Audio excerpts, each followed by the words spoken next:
All together. We'll get 10 minutes tops probably.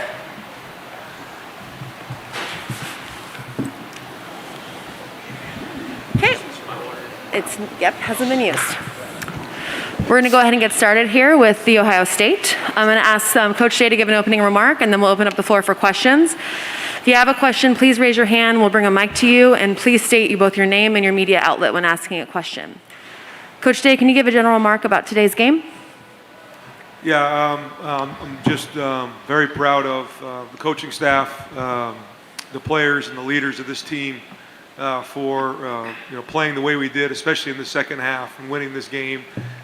We were shorthanded, and there were some guys who weren't here today, and for us to respond the way we did at halftime and then come out and play in the second half says a lot about the character of this team to win this game. That Utah team is a very, very good team. They're well coached, very good players, tremendous amount of respect for them. They played their tails off tonight in an unbelievable game, but couldn't be proud of our guys. For our seniors, some of the guys who played in this game, I can't say enough about what they've left for a legacy behind, especially winning this game the way we did. And then for our younger guys, a couple of them sitting right here, the momentum now that we have moving forward is tremendous.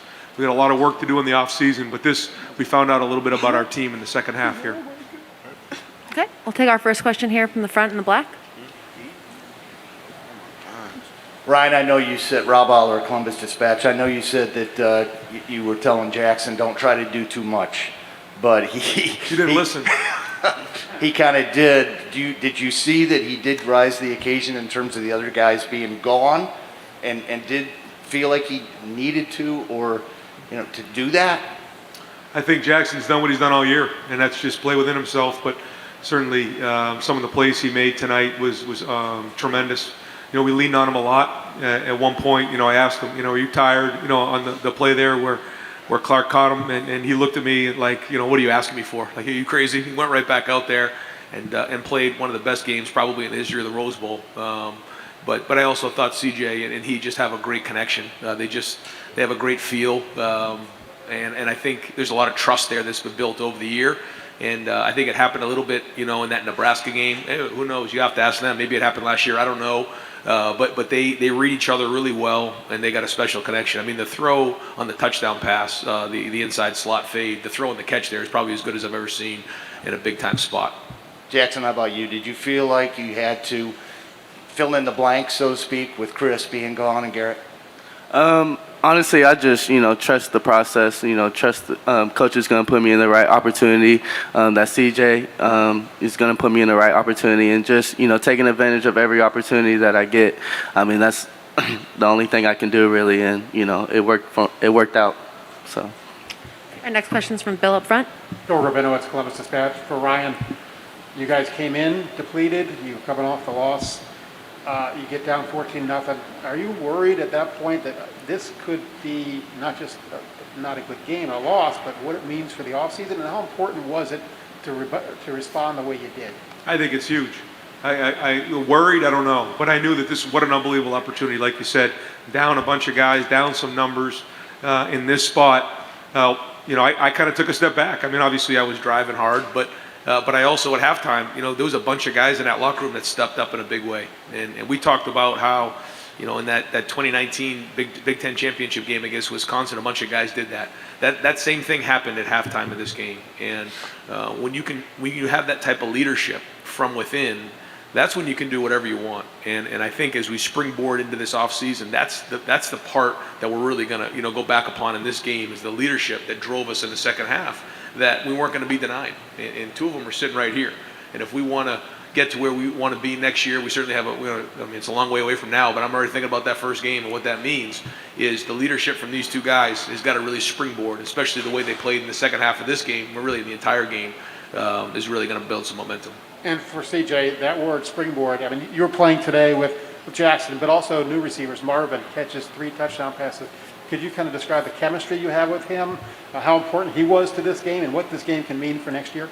Yeah, first of all, I just want to give all glory to God. And then, we built that connection probably all the way back in I mean, we came in as freshmen together, came in early. We were throwing at the Woody like our first day, and then scout team last year is like we really built it. I mean, but this doesn't surprise me at all. Like when I heard the numbers, I didn't really notice because I mean he does this all the time. So I mean I'm just blessed to be around guys like this. I mean me or him doesn't have a good game without our linemen. So I mean our O-line played their butts off. I don't think I got sacked once. Our running backs ran the ball well. Our tight ends played very well. And then I mean the young guys, Marvin and Julian played really well as well. So I mean when you put all those things together, I mean I feel like we can just keep going. And your connection with Marvin, the 3 touchdown passes. First of all, 4th and 1, you go for the pass to him. I mean, just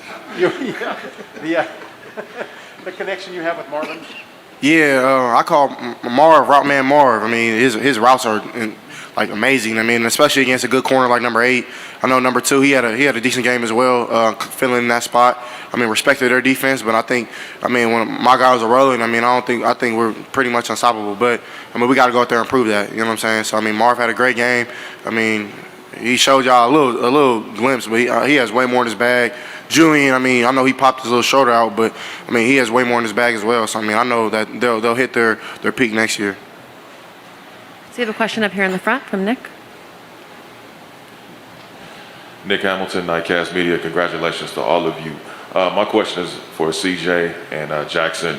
Just what did you guys learn throughout your season that prepared you for that second half for you guys to gut it out and be able to get that win? What are some of the intangibles that you guys learned along the way? Yeah, I'll start. Every game, you always have ups and downs. We opened out the season like that.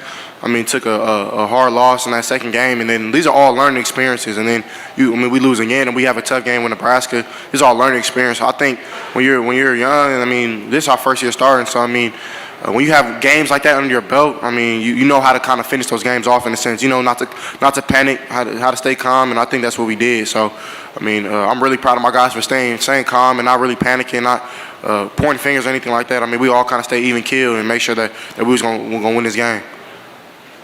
Yeah, our team's built on fighting, so it doesn't matter if we're up, down.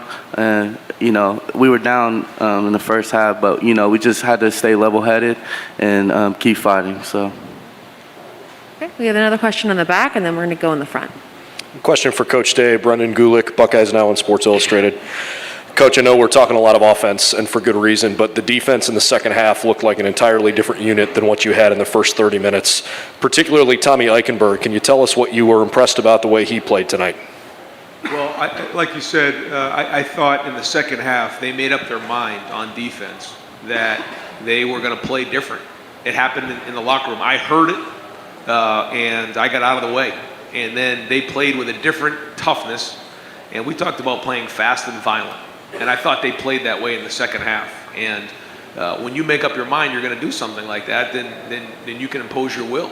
And I felt like that's what happened. But it's a team game, and you have to believe the guy next to you is going to do their job. If you do your job, and you count on 11 guys to do it, I think we did that in the second half. I thought Tommy played really well. He had a chip on his shoulder.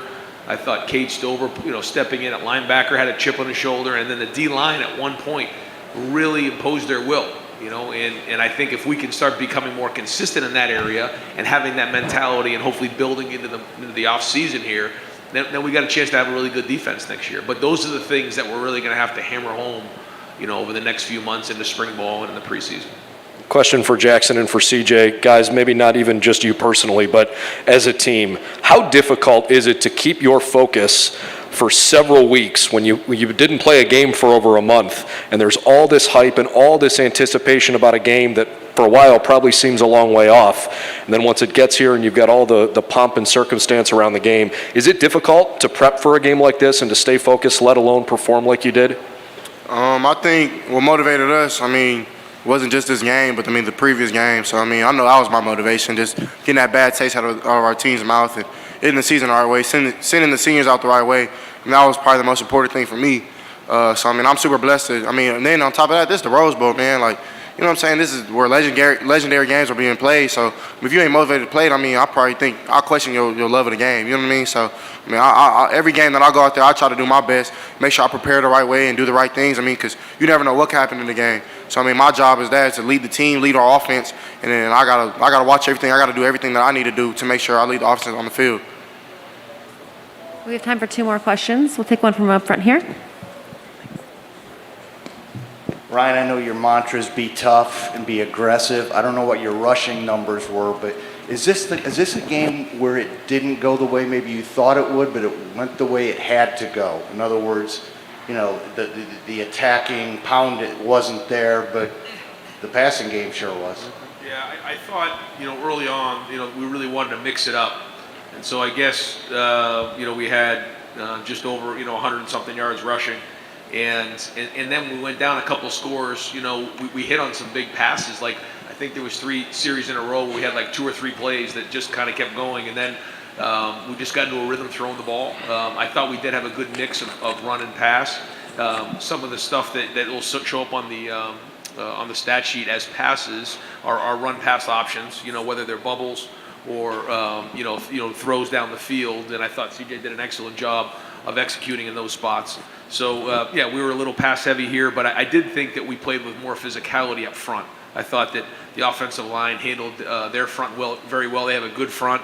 I thought we blocked and ran a little harder than maybe in the last couple games, and so that was a big emphasis coming in. But we're always looking for a great balance. And can you you've touched on this, the halftime.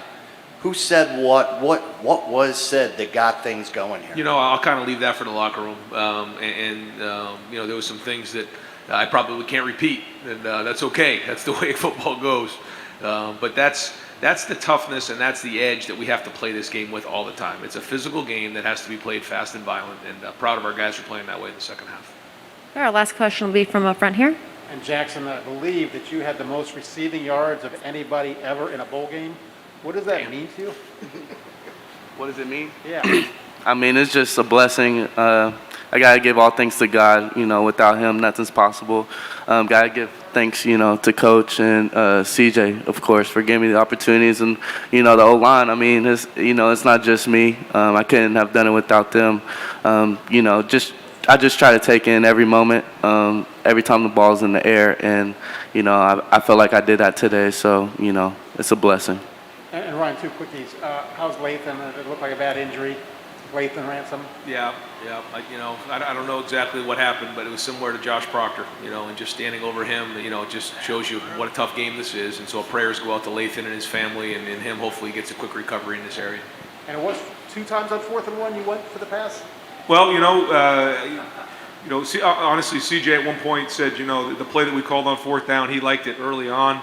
I was a little concerned. Loud. I'm not sure what they were going to go into, but you know, he was looking for his guy over here, and he liked that call early on. And so, you know, really what it is making sure guys feel comfortable with the calls. And he was asking for it, and I think it was 4th and 3, and my heart was in my throat. It was, I think we were on the 40-something yard line, but I put my faith in these 2 guys, and they delivered, and that's what it's all about. Okay, that wraps us up. Thank you, CJ Jackson and Coach Day.